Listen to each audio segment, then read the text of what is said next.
Morning, सुप्रभात। हमारे द्वारा पिछले वीडियो में स्वर संधि के भेदों की चर्चा में वृद्धि संधि की बात की गई थी। आज हमारी जो क्लास है इसमें हम यण संधि की चर्चा करेंगे कि यण संधि के भेद कितने हैं, इसके परिणाम कैसे बनेंगे और इसके टुकड़े किस रूप में किए जाएंगे। देखते रहो। हमारे आज की संधि का नाम है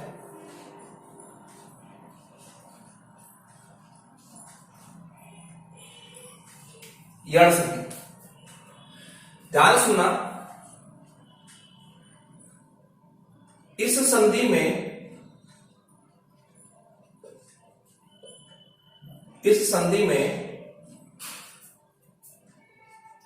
ई ई कॉमा ऊ और री के बाद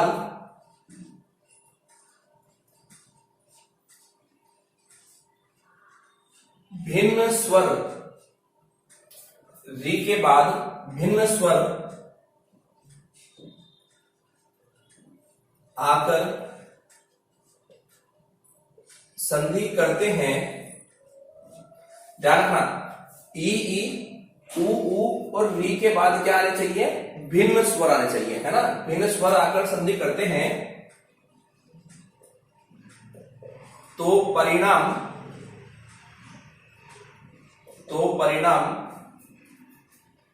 य, व और र बन जाता है। क्या बन जाएगा? य व र। यानी देखो, ई और ई पहले आ रहा है तो इसका परिणाम क्या बनेगा? य। ऊ और ऊ बाद में आ रहा है तो इसका परिणाम क्या बनेगा? व। और री उसके बाद आ रहा है तो उसका परिणाम क्या बनेगा? र। ठीक है। अब हमारे दिमाग में क्या आता है कि परिणाम ई का यही क्यों बनाया, ऊ और ऊ का वही क्यों बनाया और री का रही क्यों बनाया। तो इसका भी तो सुनो कि यहां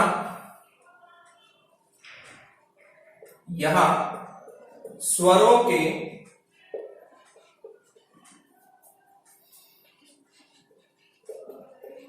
उच्चारण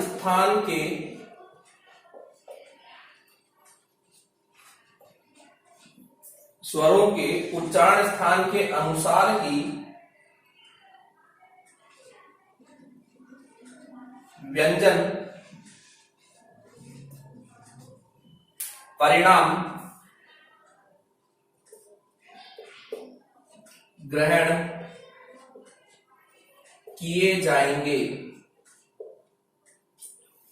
ध्यान सुना, यहां पर स्वर यानी ई ऊ और री जिस उच्चारण स्थान का होगा उसी उच्चारण स्थान का व्यंजन परिणाम ग्रहण किया जाएगा।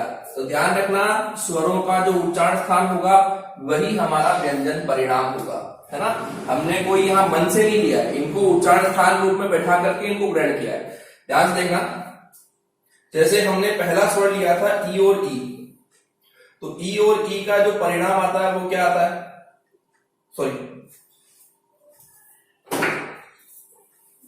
ई और ई का जो हमारा उच्चारण स्थान है वो क्या आता है? तालु। तो हमारा इसका जो परिणाम बनता है वो ये बनेगा, जो हमने लिखा था कि ई और ई का ये बनेगा, है ना। अब ये क्यों बना? क्योंकि ये भी तालु है, दोनों सेम हो गए। यानी ई और ई तालु है तो हमारा जो परिणाम है ये भी तालु है, सेम हो गया। अब अगर बात करें ऊ और ऊ की, तो ऊ और ऊ का उच्चारण स्थान होता है ओष्ठ, तो हमारा जो परिणाम बनेगा वह ये भी हमारा ओष्ठ ही होगा, दोनों सेम हो गए। और अगर हम बात करें री की, तो री हमारा होता है मूर्धा, तो इससे बनने वाला परिणाम है र, और ये भी हमारा मूर्धा ही है। यानी कहने का केवल इतना मतलब है कि ये परिणाम काल्पनिक रूप में ग्रहण नहीं किए गए हैं, इनको परिणाम बनाते वक्त उच्चारण स्थान का विशेष रूप में ध्यान दिया गया है। यानी ई और ई, ऊ और ऊ और री अपने उच्चारण स्थान रूप में होंगे, और उसी उच्चारण के स्थान के रूप में ये अपना परिणाम ग्रहण कर लेंगे। ठीक है, एक बार स्क्रीनशॉट लो इसका।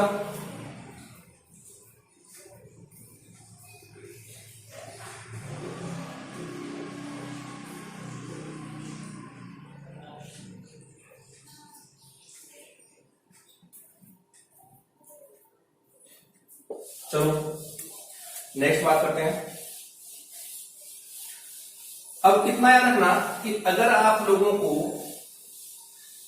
यण संधि अच्छे से याद हो जाती है, यण संधि अच्छे से याद हो जाती है, तो ये मान लेना कि हम उपसर्ग, संस्कृत के जो 22 उपसर्ग हैं उनमें से लगभग 11 उपसर्ग या 11-12 उपसर्ग हम लोग इसी संधि में क्लियर कर देंगे, है ना। तो आप इतना रखना कि यदि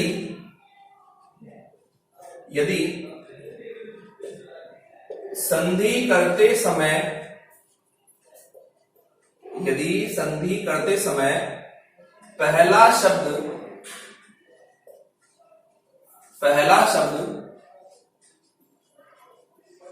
उपसर्ग बनता है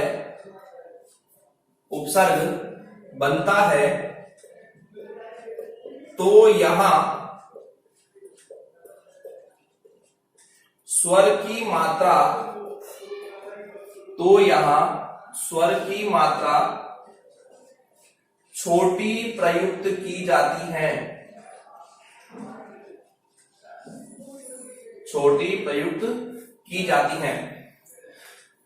इतनी बात दिमाग में रख लेना कि उपसर्ग की मात्रा हमेशा छोटी होती है, बड़ी मात्रा इसमें यहां प्रयोग में नहीं आती है, पहली कंडीशन।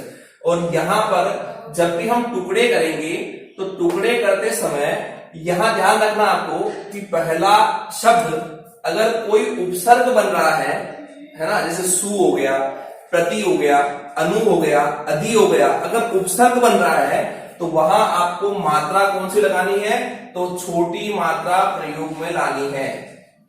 ध्यान रखना कब लानी है, जब पहला शब्द क्या बन रहा हो, उपसर्ग बन रहा हो। क्लियर बात। चलो अब हम बात करते हैं कि हमारे इसमें नियम कितने आएंगे। तो यण संधि के हमारे परिणाम कितने बन रहे हैं, 3। एक य का बन रहा है, एक व का बन रहा है और एक र का बन रहा है। ओके, तो यण संधि के नियम की बात करते हैं कि नियम नंबर, चलो नियम करते हैं। नियम में मैं प्रारूप बना रहा हूं, पहले इसको मिटा दूं, ठीक रहेगा। आप समझ गए होंगे इसमें कि संधि करते वक्त अगर पहला शब्द उपसर्ग बनता है तो स्वर की मात्रा क्या होनी चाहिए, छोटी होनी चाहिए। ओके,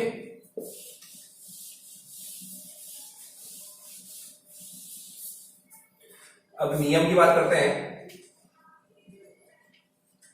नियम में प्रारूप बना रहा हूं, पहले शब्द का अंतिम वर्ण प्लस दूसरे शब्द का प्रथम वर्ण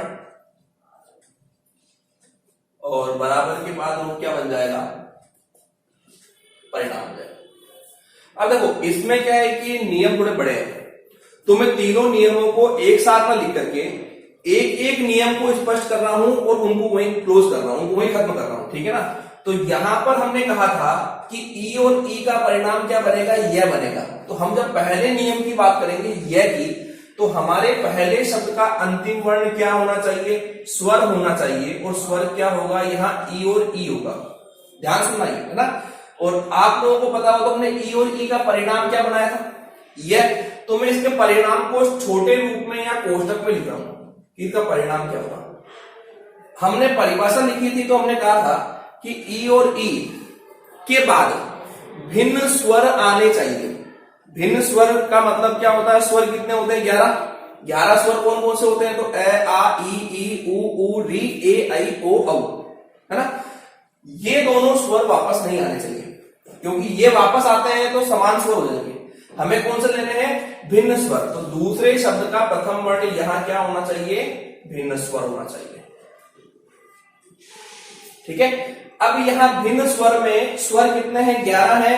ये दोनों नहीं आने चाहिए, बाकी सब आ जाएंगे। जैसे ए, आ, ई और ई नहीं आएगा, है ना। ऊ, री, ए, आई, ओ और औ। ये हमारे भिन्न स्वर हो गए। अब ध्यान से सुनना, हमने ई और ई का परिणाम क्या बनाया था? यह कौन सा वाला है? ये हलंत वाला। हलंत का मतलब क्या होता है? आधा। अब ये आधा यह जिस स्वर को देखेगा उसी स्वर का रूप ले लेगा, यानी ए आएगा तो ये यह पूरा हो जाएगा, क्योंकि ये आधा था, इसमें ए मिल गया, यह बन गया। आ आता है, या बन जाएगा। उ आता है, यू बन जाएगा। बड़ा उ आता है, यू बन जाएगा। री आता है, री बन जाएगा। ए आता है, ये बन जाएगा। आई आता है, यही बन जाएगा। ओ आता है, यो बन जाएगा। और औ आता है तो यौ बन जाएगा। ये हमारे शब्द बन गए, ठीक है ना। अब हम इनमें कुछ शब्द लिख रहे हैं, पहचान करेंगे, ये स्वर कैसे निकालेंगे उसे प्रचार करेंगे, ठीक है। कुछ शब्द लिखना, जैसे एक शब्द लिखा हुआ है प्रत्येक, एक लिखा हुआ है व्याकरण, एक लिखा है वाणी औचित्य, एक लिखा है अत्यंत, एक लिखा है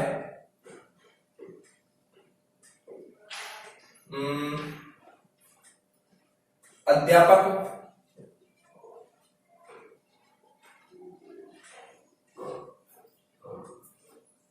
एक लिखा है अद्युड़ा, और एक और लिखा है, यहां नीचे लिख रहा हूं मैं, नद्या। ये कुछ शब्द लिखे हैं, ध्यान सुनना। आप लोगों के सामने भी एग्जाम में ऐसे शब्द आएंगे और वह पूछेंगे आपसे कि निम्न में यण संधि का उदाहरण कौन सा है, या कोई शब्द दे दिया और आपसे पूछेंगे इनके टुकड़े करके बताओ। तो आप लोगों को मैं पहले नियम एक ही बात कर रहा हूं, है ना। और नियम नंबर 1 में परिणाम क्या बन रहा है? ये है ना। ये देखो दिख रहा है यहाँ पर, नियम नंबर 1 में परिणाम एक यह बन रहा है। तो आप लोगों को क्या करना है, इन सारे शब्दों में जाकर के आपको सबसे पहले यह ढूंढना है। क्या ढूंढना है? यह। और उस यह के पहले जो भी वर्ण आएगा वो वर्ण क्या होना चाहिए? वो वर्ण आधा होना चाहिए। क्या होना चाहिए? आधा, पूरा वर्ण नहीं होना चाहिए। अब देखो यहां पहले में यह दिख रहा है, इसके पहले आधा वर्ण क्या लगता है? यहां पर यह, यहां यऊ, यहां पर भी यह, यहां या, यहां यू, और यहां नद्यागम को अगर मैं ढंग से लिखूं या खोलकर लिखूं तो ये या आया, ठीक है। तो ऐसे कंडीशन में आपको सबसे पहले उन शब्दों में, क्योंकि हम नियम 1 की बात करें तो यह ढूंढना है ना, तो आपको जाकर यह ढूंढना है। और उस यह के पहले क्या आना चाहिए? आधा वर्ण। देखो यहां तय आ रहा है, यहां व आ रहा है, यहां अण आ रहा है, यहां तय आ रहा है, ढ आ रहा है, ढ आ रहा है, और यहां तय आ रहा है। क्लियर? अब सुनो, टुकड़े करना बहुत आसान है। अगर आपने अभी 2-4 शब्द देख लिए, सारे शब्द देख लिए, तो मैं मानता हूं यण ही आ जाएगा। आपको जो आधा वर्ण दिख रहा है उस आधे वर्ण के साथ में ई या बड़ी ई, यानी छोटी ई या बड़ी ई में से किसी एक का प्रयोग करना है। जितने भी शब्द मैंने यहां बताया है उन सभी शब्दों में मैंने आधा वर्ण आपको बताया, उस आधे वर्ण के साथ में स्वर की मात्रा ही लगेगी, इसके अलावा कुछ भी नहीं आएगा। और वो स्वर की मात्रा या तो छोटी आएगी या बड़ी आएगी। एक कंडीशन और, अगर वो पहला शब्द उपसर्ग बन रहा है तो वहां मात्रा हमेशा कौन सी आएगी? छोटी प्रयुक्त तो होनी चाहिए, बड़ी मात्रा नहीं आनी चाहिए, ठीक है ना।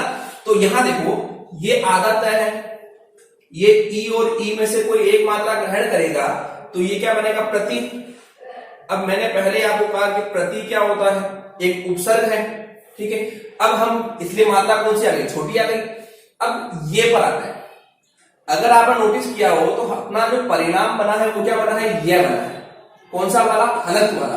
लेकिन ये हलंत नहीं है, इसमें स्वर मिला हुआ है, उस स्वर को बाहर निकालना है और उसको दूसरे शब्द का प्रथम वर्ण बनाना है। अब किसी को अगर स्वर देखना नहीं आता है तो आप कुछ मत करो, ये क्या लिखा हुआ है, ये आप इस चार्ट में जाओ, ये क्या लिखा हुआ है यहां, इसके ऊपर स्वर कौन सा आ रहा है, ए। बस जहां ये दिख रहा है ए निकाल दो, तो यहां पर ये ए बाहर आ जाएगा और ये क्या बचा हुआ इसके पास आ जाएगा। क्या बन गया ये, प्रति प्लस ए।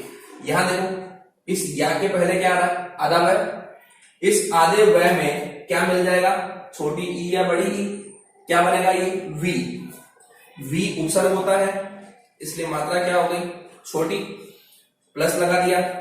अब इस या, ये देखो या आ रहा है, इसमें स्वर कौन सा आ रहा है आ, तो इस या का स्वर बाहर आ जाएगा और ये आ यहां लिख देंगे, क्योंकि केवल आधे वर्ण को ही हमने परिणाम बनाया है, दिमाग में बैठा रहना है हमको। अब इस या के बाद में क्या बच रहा, करण, वो जैसा है वैसा ही यहां भी लिखा हुआ आ जाएगा करण। तो टुकड़े क्या हो गए, वी प्लस आकरण। ये क्या लिखा हुआ है, वाणियोचित्य। यऊ के पहले क्या आ रहा है, अण। अण के साथ में हम क्या लगाएंगे, ई की मात्रा, तो क्या बनेगा वाणी। वाणी में हमेशा मात्रा बड़ी होती है, छोटी मात्रा नहीं आती है, तो यहां पर हमने लिख दिया, यहां पर पहला शब्द बन गया वाणी। ओके, अब यहां यऊ, यऊ में देखो स्वर क्या आ रहा है, यऊ में क्या आ रहा है औ, तो यहां पर ये हमारा शब्द बनेगा औ और यहां पर ये बनेगा औचित्य। यहां से औ निकल जाएगा और ये चित्य शब्द इसके पास में आ जाएगा। ठीक है, अत्यंत की बात कहें तो य के पहले आने वाला वर्ण कौन सा है, तय। तय जो है वो आधा वर्ण है और उस आधे वर्ण के साथ में अपने को क्या मिलाना है, छोटी ई या बड़ी ई, तो अति शब्द बनेगा और अति उपसर्ग होता है, इस कारण से यहां पर जो मात्रा है वो कौन सी आएगी, छोटी आएगी। अति उपसर्ग है, मात्रा छोटी हो गई। अब इस य में स्वर कौन सा है, ए। य में स्वर कौन सा है, ए, तो आपको इस स्वर को बाहर निकालना है और ये यहां शब्द बन जाएगा और ये बनेगा अंत। क्या बनाइए, अति प्लस अंत। ये शब्द क्या लिखा हुआ है, अध्यापक। इसमें भी देखो सेम कंडीशन है, या के पहले आधा वर्ण आ रहा है, इस आधे ध्य में क्या उनकी मात्रा लगानी है, ई और ई की। अब किसी के दिमाग में आएगी बार बार हम ई और ई क्यों लगा रहे हैं, तो सब जगह ये ही आ रहा है, ठीक है ना, क्योंकि ये नियम ही का है और यह के नियम में मात्रा ई और ई की आएगी, है ना। तो ये ध ई की मात्रा ग्रहण करेगा तो ये बनेगा अधि, और अधि उपसर्ग होता है इसलिए इसकी मात्रा छोटी आएगी। अब इस य में स्वर कौन सा है, देखो या लिखा हुआ है, या में स्वर कौन सा आ रहा है, आ रहा है ना, तो ये आ को अलग कर देगा और बचा हुआ प और क इसके पास आ जाएगा और ये टुकड़े हो जाएंगे अधि प्लस आपक। अब देखो सेम जैसे अध्यापक था वैसे अध्युड़ा है ना, यहां पर भी यू आ रहा है, इसके पहले आधा ध आ रहा है, तो वही कंडीशन जैसे अधि यहां था वैसे अधि यहां होगा, तो ये मात्रा उपसर्ग रूप में छोटी आ जाएगी, अधि प्लस लगा दिया। अब इस जगह ये यू लिखा हुआ है, क्या लिखा हुआ है, यू। अब देखो यू यहां लिखा हुआ है, तो यू में स्वर कौन सा आ रहा है, ऊ, तो इस ऊ को बाहर निकालेंगे तो ये ऊ निकलते ही ये ढा ले लेगा और ये बन जाएगा ऊढ़ा। क्या बन जाएगा, अधि प्लस ऊढ़ा। अब यहां देखो ये शब्द क्या लिखा हुआ, नद्यागम। एग्जाम में ऐसा लिखा हुआ आएगा, ऐसा लिखा हुआ नहीं आएगा। आपको यही पूछे गए हैं एग्जाम में कि नद्यागम के संधि विच्छेद क्या होगा या नद्यागम में संधि कौन सी है ना, तो आपको ऐसे टुकड़े रूप में खोलना भी आना चाहिए। अब या के पहले क्या आ रहा है, द, है ना, इस द के साथ में ई और ई जोड़ेंगे तो ये क्या बनेगा, नदी।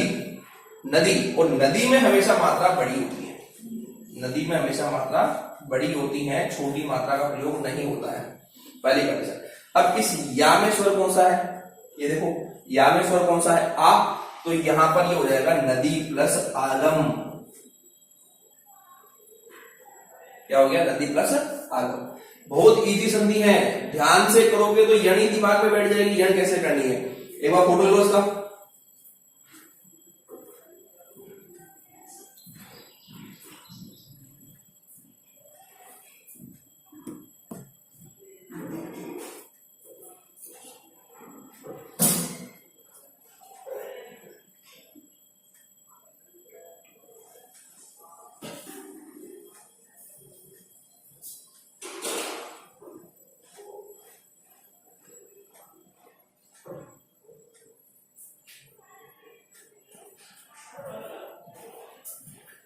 चलो नियम 2 पे आते हैं।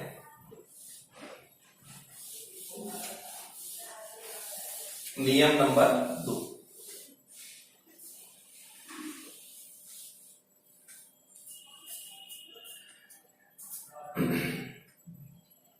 अब देखो नियम नंबर 2 किसका आ रहा है?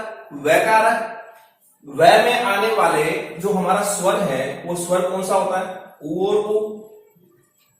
ऊ और ऊ का वह बनता है। तो हमने जैसे ई और ई का छोटे रूप में परिणाम यहां लिखा था, उसी रूप में ऊ और ऊ का भी लिख रहा हूं।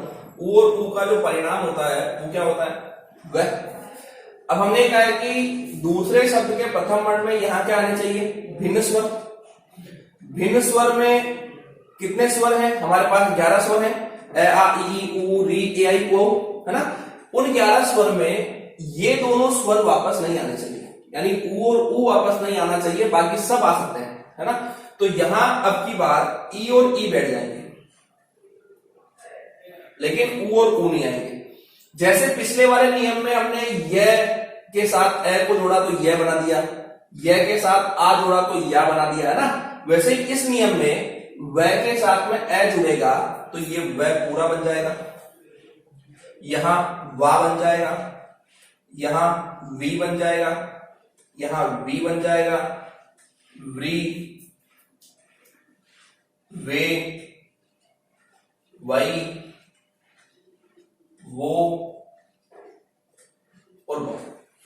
जैसे हमने यह का नियम लिया था, सेम कंडीशन में ये वह का नियम है। बस अंतर केवल इतना है कि पिछले वाले में यह की चर्चा हो रही थी, अब की बार में वह की चर्चा हो रही है, ठीक है ना। जैसे एक शब्द बता रहा हूं,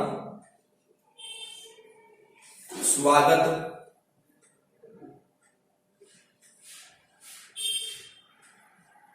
तनवंगी,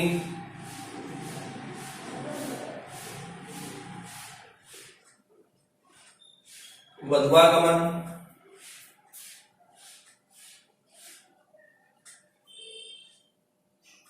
अन्वेषण,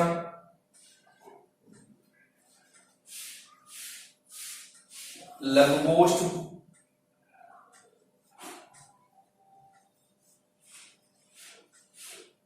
अन्वीक्षण, और एक शब्द लिख रहा हूं मैं,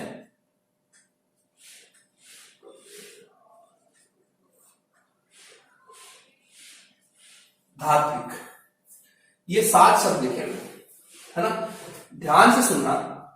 जैसे पिछले वाले नियम में हमने क्या ढूंढा था? ये ढूंढा था कि ये आएगा, है ना, उससे पहले आधा वर्ण आएगा। सेम कंडीशन यहां भी होगी, पर अब की बार यह नहीं होगा, वह होगा। जितनी भी जगह वह आया है उसको अंडरलाइन कर लो पहले।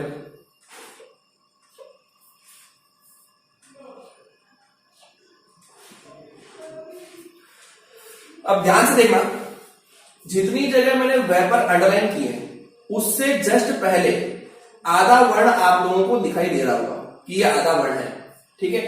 उसी आधे वर्ण के साथ, जैसे पिछले नियम में हमने ई और ई जोड़ा था, अब की बार क्योंकि वह नियम आ रहा है तो उससे पहले आने वाले आधे वर्ण के साथ छोटा ऊ या बड़ा ऊ में से कोई एक जोड़ा जाएगा।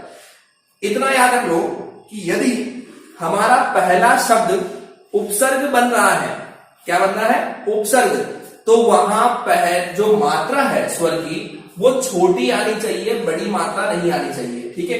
अब देखो इस वा के पहले क्या आ रहा है? स आ रहा है।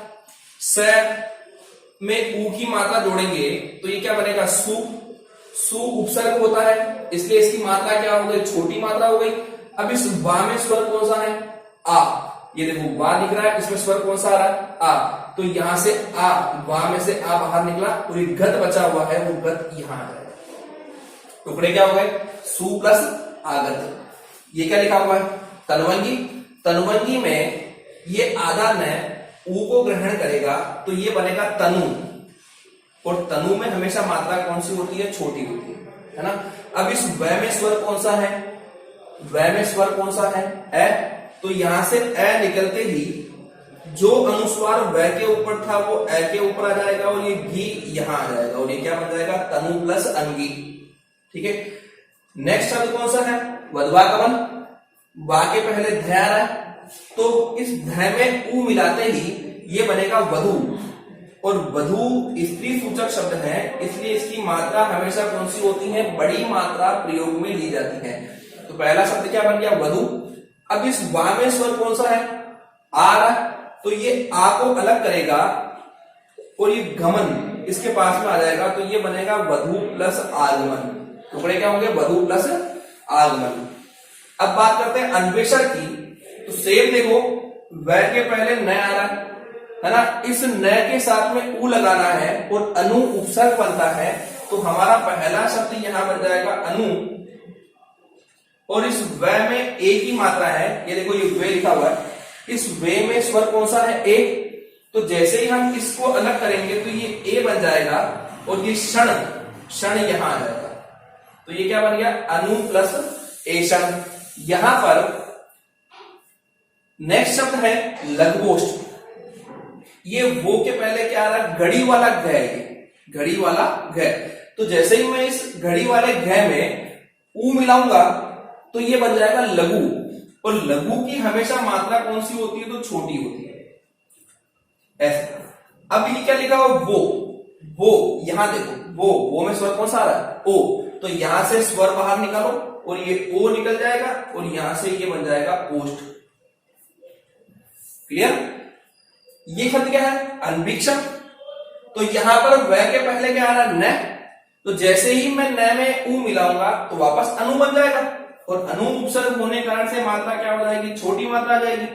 अब इस बी में स्वर कौन सा है, तो बड़ी ई, तो ये ई बड़ी बाहर निकलेगी और ये बन जाएगा ईक्षण। ये बड़ी ई को बाहर निकाल दिया और क्षण को यहां लिख दिया। एंड लास्ट शब्द धात्विक, तो इस व के पहले आधा तय आ रहा है, तो इस आधे तय में ऊ मिलाऊंगा तो ये बन जाएगा धातु। क्या बन जाएगा, धातु, और धातु हमें छोटी मात्रा में होता है। अब क्या बचा हुआ है, प्लस करते ही, अब ये व पर मात्रा लगी हुई छोटी ई की, वी लिखा हुआ है ना, तो ये देखो वी लिखा हुआ है, वी में मात्रा कौन सी आ रही, छोटी ई की, तो इसमें छोटी ई बाहर निकल जाएगी और ये क्या इसके पास आ जाएगा, तो क्या बन जाएगा, ये धातु प्लस इक। फोटो खींचो।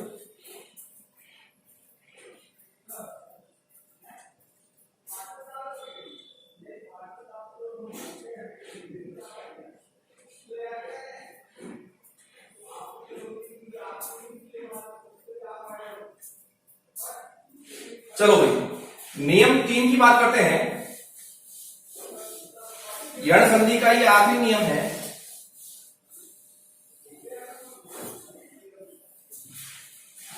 नियम नंबर 3। अब की बार जो नियम होगा वो री का आएगा, और आप लोगों को पता है कि री का परिणाम हमने क्या बनाया था, र। जैसे ई और ई का यह बनाया था, उ और उ का वह बनाया था, वैसे री का क्या हो जाएगा, र हो जाएगा, है ना। सेम कंडीशन, अब की बार भी स्वर कौन से आने चाहिए, भिन्न आने चाहिए।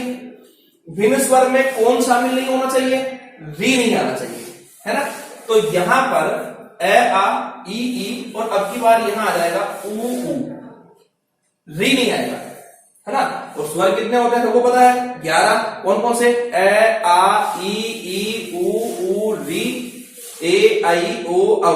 अपने को कौन सा लेना है, भिन्न स्वर लेने हैं, तो भिन्न लेने के कारण से इस बार इसमें री शामिल नहीं होगा। अब सुनो, जैसे पिछले नियम में यह दिखा तो हमने सारे स्वर के साथ में यह को मिला दिया, वह दिखा तो यहां भी सारे स्वर में वह को मिला दिया, तो सेम कंडीशन र है तो वही कंडीशन र भी करेगा। जैसे ए मिला तो र पूरा हो जाएगा, आ मिला रा बन जाएगा, ई मिला री बन जाएगा, बड़ी ई मिला री बन जाएगा, छोटा ऊ मिला रू बन जाएगा, बड़ा ऊ मिला तो ये रू बन जाएगा। छोटे ऊ और बड़े ऊ के रू में ऐसा अंतर है कि अगर गांठ लगी हुई हो ऐसे तो ये बड़ा ऊ है, और बिना गांठ यानी खुला हुआ हो तो वो छोटा ऊ है। ए आएगा तो रे बन जाएगा, आई आएगा तो राई बन जाएगा, ओ आएगा तो रो बन जाएगा, और औ आएगा तो राउ बन जाएगा। जो हमने ये और वह के नियम के साथ किया था सेम कंडीशन यहां करेंगे, कोई चेंज नहीं करेंगे। अंतर केवल इतना होगा कि हमारे इस तीसरे नियम में आप लोगों को जैसे पिछले नियम में आपको यह दिख रहा था, वह भी दिख रहा था, लेकिन इस नियम में आपको र नहीं दिखेगा, र नहीं दिखेगा। आपको उसकी जगह क्या दिखेगा? आपको उसकी जगह दिखेंगे आपको यहां त्र, त्र, यानी उस शब्द में त्र ढूंढना है। या तो त्र दिखेगा, या त्रा दिखेगा, या त्रि दिखेगा, या त्रु दिखेगा, लेकिन र नहीं दिखेगा। अब आपको इनके टुकड़े करना आना चाहिए। इनके टुकड़े करोगे तो र के पहले आधा वर्ण भी आ जाएगा। जैसे त्र के टुकड़े क्या होते हैं? आधा तय और र। त्रा के टुकड़े क्या होते हैं? आधा तय और रा। त्रि के टुकड़े क्या होते हैं? आधा तय और री। त्रु के टुकड़े क्या होते हैं? तो आधा तय और रू। ठीक है ना? लेकिन पहले क्या हो, आप लोगों को एग्जाम में भी ये ध्यान रखना है कि त्र, त्रा, त्रि, त्रु ये शब्द यण संधि के तीसरे नियम में आते हैं। ठीक है ना? शब्द लिख रहा हूं, जैसे शब्द लिखा हुआ है पितृनुमति,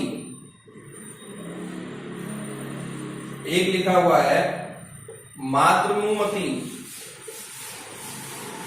एक लिखा है पित्राज्ञा, एक लिखा है पितृच्छा, एक लिखा है मातृपदेश, एक लिखा है मात्राज्ञा। देखो ये 6 शब्द लिखे हैं, तो मैंने आपको क्या कहा था? आपको वहां जाकर क्या ढूंढना है? त्र, त्रा, त्रि, त्रु, है ना? ध्यान से देखना। ये देखो त्र दिख रहा है, ये त्र दिख रहा है, ये त्रा दिख रहा है, ये त्रि दिख रहा है, ये त्रु दिख रहा है और ये त्रा दिख रहा है। आप लोगों को टुकड़े आना चाहिए कि त्र के टुकड़े क्या होते हैं? आधा तय और र। त्रा के क्या होते हैं? आधा तय और रा। त्रि के क्या होते हैं? आधा तय और री। त्रु के क्या होते हैं? आधा तय और रू। तो सुनो, ये क्या आ रहा है? त्र। त्र में देखो र भी आ रहा है, उससे पहले आधा वर्ण भी आ रहा है ना? तो आधा वर्ण तो री को ग्रहण कर लेगा, ठीक है ना? क्योंकि इसके टुकड़े करने ही पड़ेंगे, र को निकालना ही पड़ेगा और आधे वर्ण को निकालना ही पड़ेगा, नहीं तो आधा वर्ण नहीं निकलेगा। तो इस वर्ग को ग्रहण कौन करेगा भाई? है ना? तो री को ग्रहण करेगा तो ये बन जाएगा पितृ। ठीक है? अब देखो इस र, क्योंकि तय में तो हमने नहीं लगा दिया, अब क्या बचा हुआ? र। इस र में स्वर कौन सा है? तो र में पहुंचो, इस र में स्वर कौन सा है? ए। तो यहां से ए बाहर आते ही ये ए निकल गया और ये नुमति इसके पास आ गया, अनुमति, ये बन गया। सेम कंडीशन यहां पर त्र आ रहा है, जैसे पितृ था वैसे मात्र हो गया, तो यहां भी त्र के टुकड़े सेम होंगे, तो यहां भी तय में नी लग जाएगा और ये मातृ हो जाएगा और यहां से ये आ जाएगा अनुमति, है ना? नेक्स्ट, इसके अलावा ये शब्द क्या आ रहा है? पित्राज्ञा। ये क्या आ रहा है? त्रा। त्रा के देखो टुकड़े क्या हो रहे हैं? आधा तय और रा, है ना? तो हमें जैसे हमने यहाँ आधे तय में री मिलाया था, सेम कंडीशन यहाँ भी आधे तय में री मिल जाएगा, तो यहाँ ये बन जाएगा पितृ। अब इस रा में स्वर कौन सा है? रा में स्वर कौन सा है? आ। तो ये बन जाएगा आज्ञा। क्या बन गया ये? पितृ प्लस आज्ञा।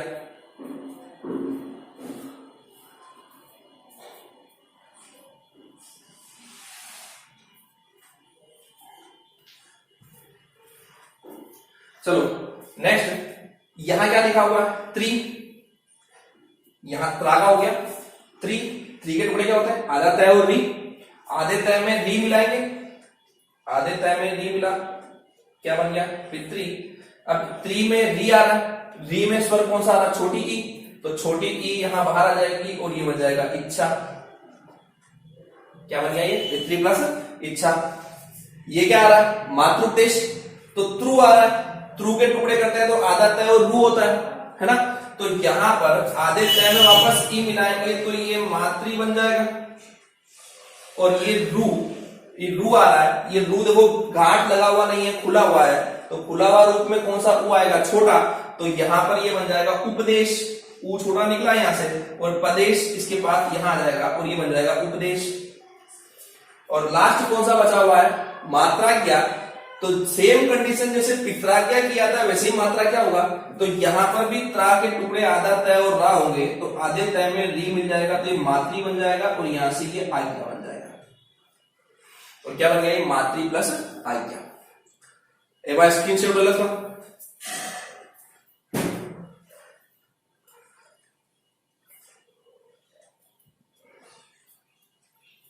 चलो, इसी के साथ आज हमारी यण संधि भी समाप्त होती है। आप लोगों को डेली वीडियो मिल रहा है।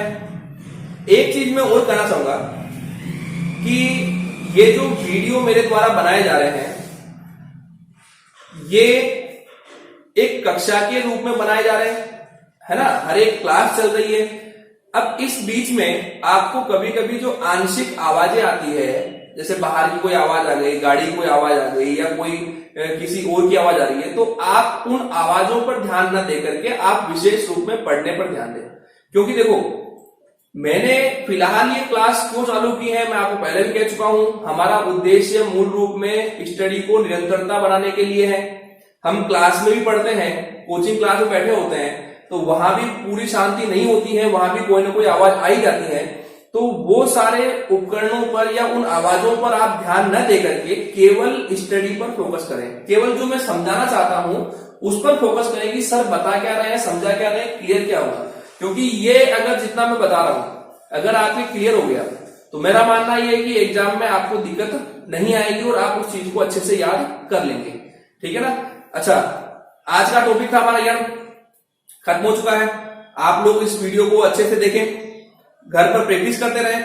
देखने के बाद मुझे कमेंट जरूर करें, अपने जितने मिलने वाले लोग हैं उनको शेयर भी करें, और सभी लोग अभी तक अगर सब्सक्राइब नहीं किए हैं, जिन्होंने वीडियो देखा उन्होंने सब्सक्राइब नहीं किया है, तो वो सभी लोग सब्सक्राइब भी कर लें और अपने मिलने वालों को भी सब्सक्राइब करने के लिए बोलें।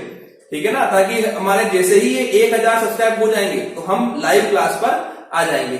ओके, तो आप सभी निरंतरता बनाए रखें, पढ़ते रहें। ओके, धन्यवाद, थैंक यू।